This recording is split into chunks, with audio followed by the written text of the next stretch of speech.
মিষ্টি কুমড়ার পাউরুটি, মিষ্টি কুমড়ার কেক, এখন আবার শুনছি মিষ্টি আলুর কেক। আর কত কি যে দেখবো।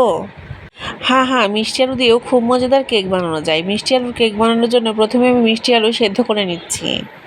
আর এই ইজি কেকটা আপনারা চিনি ছাড়াই বানিয়ে ফেলতে পারবেন, কেননা মিষ্টি আলুর জন্য যে মিষ্টিটা আসে সেটা দিয়েই কিন্তু কেকের মিষ্টিটা হয়ে যায়। মিষ্টি আলু সেদ্ধ করে নিয়ে আমি খুব ভালোভাবে ম্যাশ করে নিচ্ছি। আর এই ম্যাশ করে নেওয়াটা খুবই গুরুত্বপূর্ণ। খুব ভালোভাবে ম্যাশ না হলে এটা কিন্তু দানা দানা থেকে যাবে এবং কেকের মধ্যে মুখে পড়বে, আর তখন খেতে ভালো লাগবে না। মিষ্টি আলুটা খুব ভালোভাবে ম্যাশ করে নিয়ে এর সাথে অ্যাড করে দেবো একটা ডিম, এবং খুব ভালোভাবে ডিম এবং মিষ্টি আলু একসাথে মিক্স করে নিব। কেকের ক্ষেত্রে সবসময় মিক্স আপটা খুবই জরুরি, আর এই জন্যই আমি খুব ভালোভাবে মিক্স করে নিচ্ছি।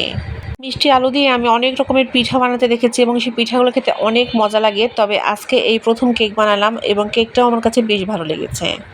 আমি 1 কাপ দুধ নিয়েছিলাম, তার আধা কাপ প্রথমে অ্যাড করে দিব এবং খুব ভালোভাবে মিক্স করে নিব, আর আধা কাপ যদি পরবর্তীতে প্রয়োজন পড়ে তবে অ্যাড করব। কেকের মিক্সচারটা কেমন চাই ঠিক তার উপর নির্ভর করেই এই দুধটা আমি অ্যাড করব। খুব ভালোভাবে এখন মিক্স আপ করে নিতে হবে। আজকের কেকে আমি আটা দিয়ে কেকটা বানিয়েছি, আর 1 কাপ আটা আলাদা করে রেখেছিলাম, তবে এখন আমি প্রথমে আধা কাপ অ্যাড করব। আধা কাপ আটা খুব ভালোভাবে এই মিক্সচারে আমি মিক্স করে নিব। আমি বেশিরভাগ সময় প্রথমে যে তরল উপাদানগুলো সেগুলো আগে মিক্স করে নিই এবং তারপরে আমি যে শুকনো উপকরণটা আছে সেটা মিক্স করি, তবে আজকে এই আটাটা আগেই আমি মিক্স করে নিলাম। আটাটা খুব ভালোভাবে মিক্স করা হয়ে গেলে আমি এর সাথে অ্যাড করে দিব অল্প সামান্য তেল। আমি হাফ কাপ পরিমাণ তেল অ্যাড করেছি। আপনারা চাইলে এখানে বাটার ব্যবহার করতে পারেন। বাটার ব্যবহারে যে কোনো কেক খুবই স্মুথ এবং স্পঞ্জি হয়। তেল অ্যাড করা হয়ে গেলে এখন আবারও সব উপকরণ খুব ভালোভাবে মিক্স করে নিব, আর এরপরে অ্যাড করব বেকিং পাউডার। আমি 1 চামচ পরিমাণ বেকিং পাউডার অ্যাড করব। বেকিং পাউডারটা অ্যাড করার পরে এর সাথে আমি অল্প সামান্য দুধ ব্যবহার করব এবং আবারও সব কিছু খুব ভালোভাবে মিক্স আপ করে নেব। বেকিং পাউডারের সাথে দুধ অ্যাড করে তারপরে সেটা মিক্স আপ করলে এটা খুব দ্রুত এবং ভালোভাবে অ্যাক্টিভেট হয়।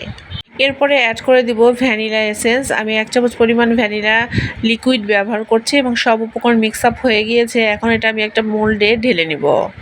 একটা মোল্ডে আমি কাগজ দিয়ে তার উপরে গ্রিজ করে দিয়েছি বেশ কিছুটা তেল, এবং এখন এই ব্যাটারটা আমি এর ভিতরে দিয়ে দিচ্ছি এবং এর উপরে হালকা কয়েকটা আমি চকলেট চিপস ছড়িয়ে দিব।